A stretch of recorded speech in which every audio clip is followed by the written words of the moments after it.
Meus irmãos, minhas irmãs, minha saudação a cada um de vocês nesse domingo, 26º do tempo comum. Minha saudação a todos vocês que aqui estão, missionários e missionárias do Senhor, porque é isso de fato que todos nós somos missionários. E negar essa realidade da missão é a gente negar a gente mesmo, a nossa fé, porque a nossa vida, ela é missão.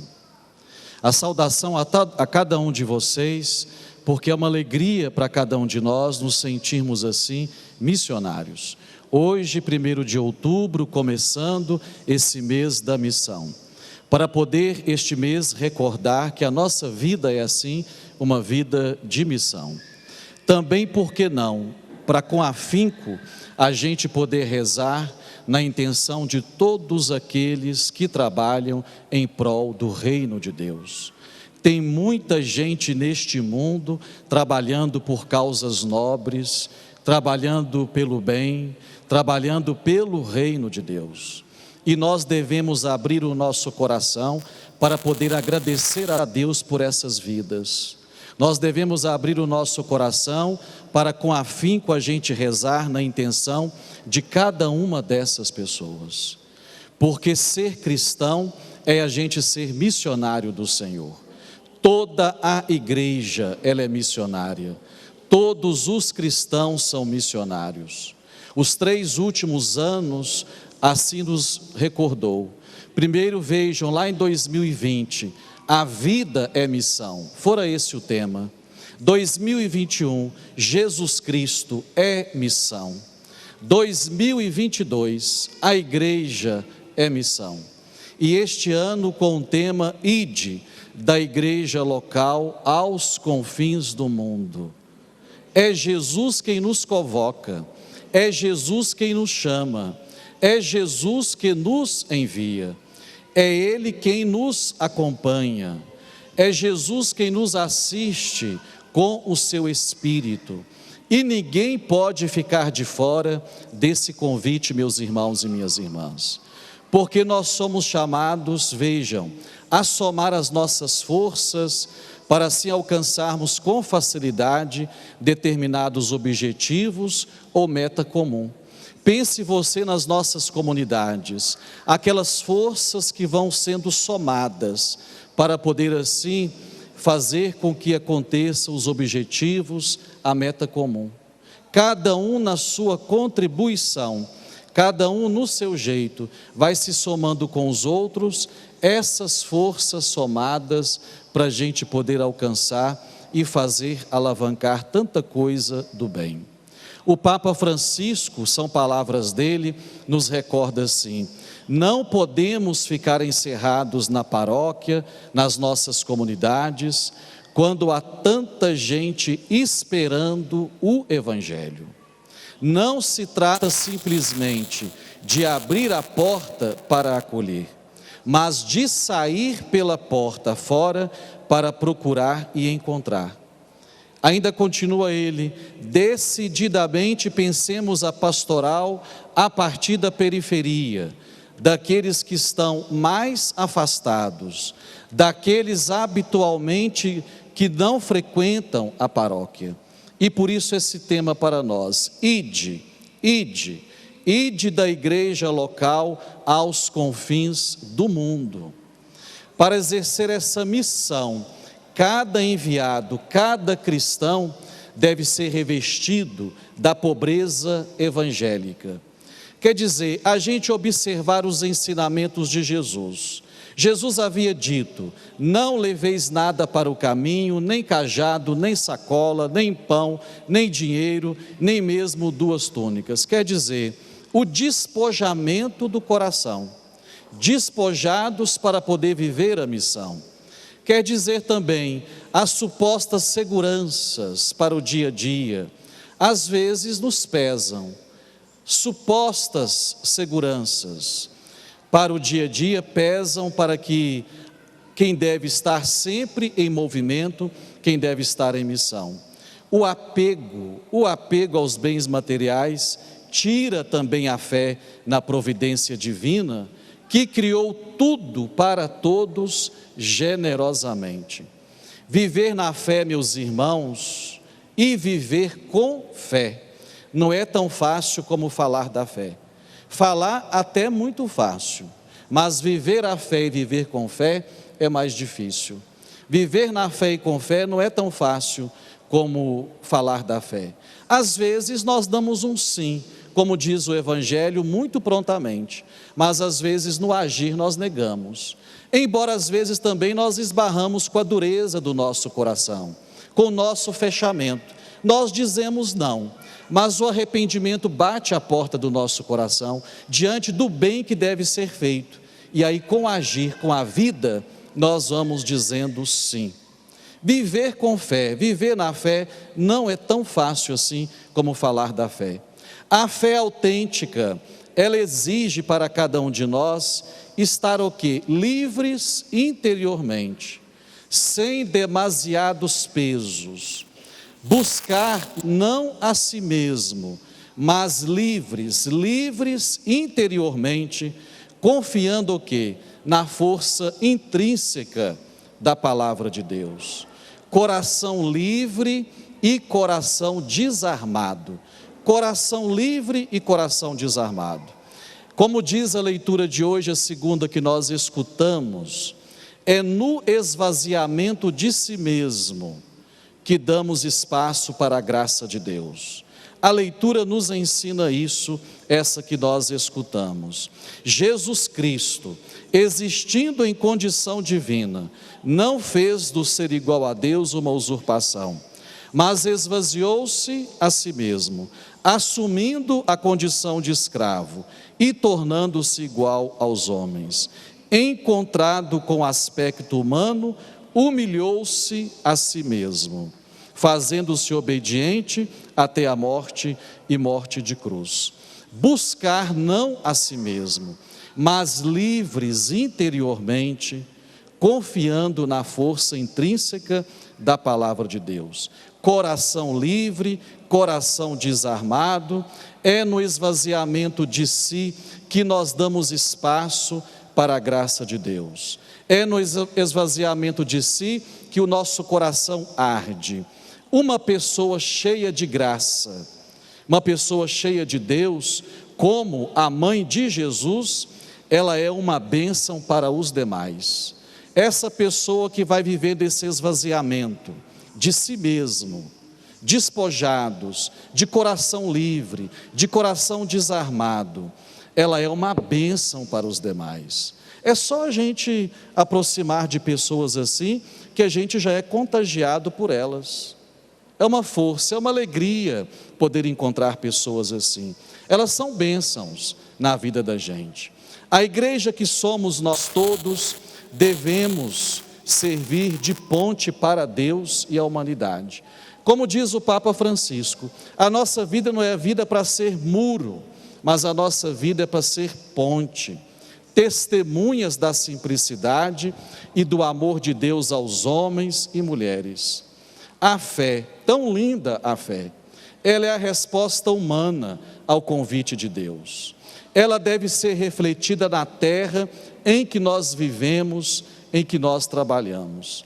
Devemos ser o quê? Reflexos do amor de Deus na terra em que vivemos e nessa terra que nós trabalhamos.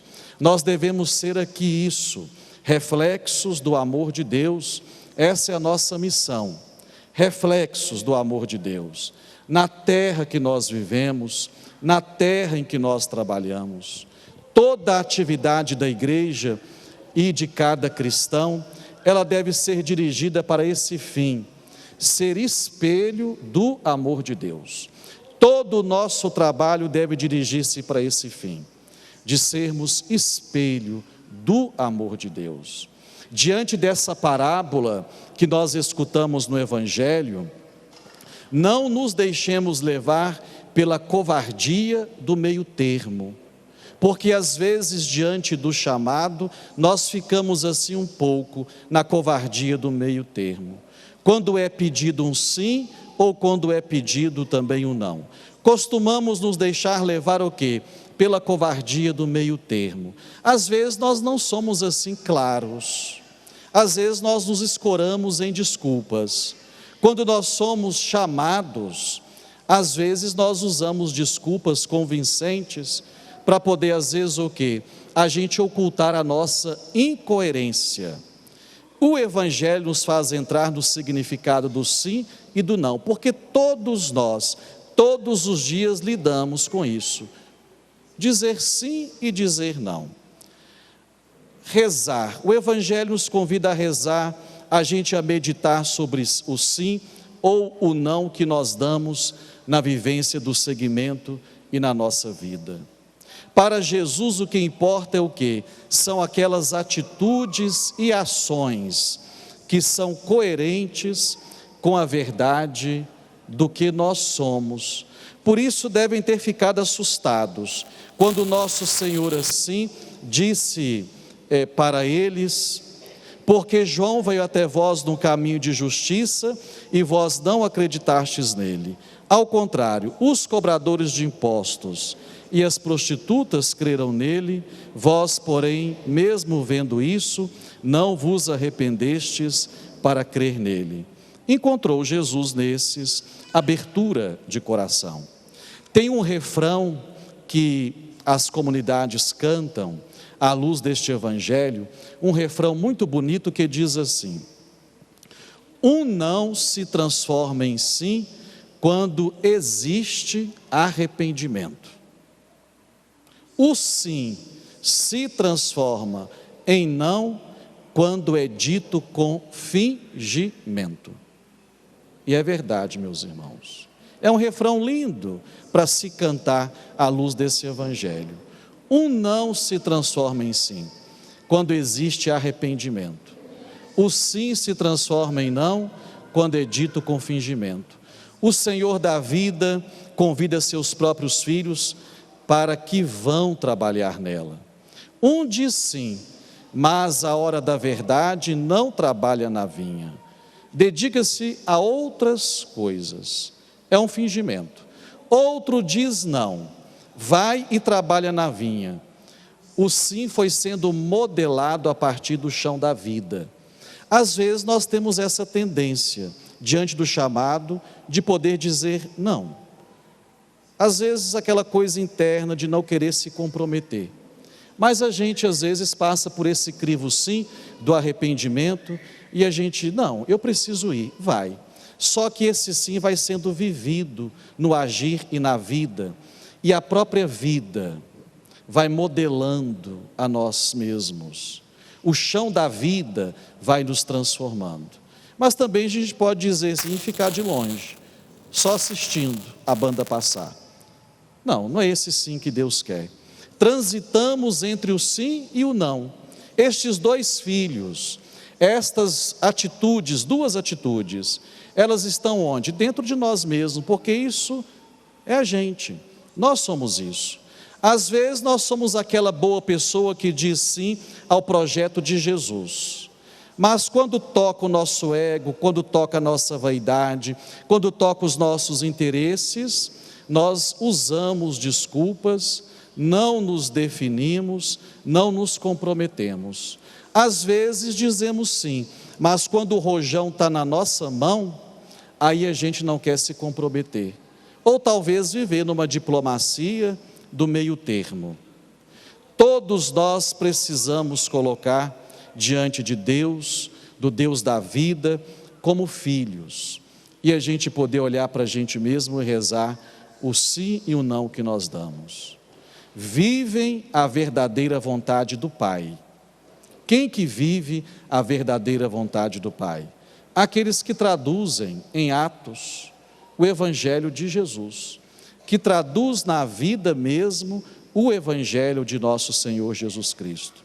E também aqueles que se abrem, mas se abrem com simplicidade, se abrem com humildade, se abrem com confiança ao perdão de Deus e à sua misericórdia. Peçamos ao Senhor que possa abrir o nosso coração todos os dias diante das tendências de fechamento que nós temos. Às vezes nós somos duros mesmo, vocês não acham? a gente prontamente logo diz não. Não quero mexer com isso, não quero comprometer com a comunidade, não quero ficar nisso, mexer com aquilo, só sentado aqui no meu canto está bom. Mas a gente às vezes passa pelo crivo do pensamento, do arrependimento, a gente é tocado e a gente pega com a vida, a gente coloca a mão na massa. Mas às vezes também nós somos impulsivos, né? Dizemos sim, muito rapidamente. Mas quando o compromisso chega, os desafios chegam, às vezes o rojão está na nossa mão, aí a gente recua, não deveria ter envolvido com isso. Somos nós, peçamos ao Senhor a graça da fidelidade, a graça de segui-lo todos os dias, a graça de superar os desafios. Às vezes nem sempre as coisas são do jeito que a gente gosta, a gente quer, a gente pensa, mas pedir ao nosso Senhor abertura de coração na simplicidade, esse esvaziamento, para que a gente possa segui-lo na fidelidade e amando, caminhando com Jesus e assim na fidelidade com Ele. Que o Senhor nos ajude, que o Senhor nos ajude. A nossa missão é bonita, a tarefa missionária é bonita, a nossa vida de missão é uma vida bonita, mas também desafiadora, porque todos nós lidamos com os desafios do nosso tempo, do nosso mundo. Que o Senhor nos ajude. E mais uma vez, eu peço a cada um de vocês, se você conhece aquela pessoa com a vida, que diz um sim, não com a boca, mas todos os dias ela está dizendo um sim com a vida, que exerce a sua missão com a vida, lá na comunidade, na paróquia, seja onde for, que você vai passando, reze hoje nessa missa por essa pessoa, agradeça a Deus pelo sim que ela está dando, não é só com a boca, mas pelo sim que ela está dando com a vida mesmo, a sua vida como resposta, não é a boca como resposta ao chamado de Deus, mas a vida mesmo como resposta ao chamado de Deus, ao amor de Deus, à ternura de Deus, à misericórdia de Deus.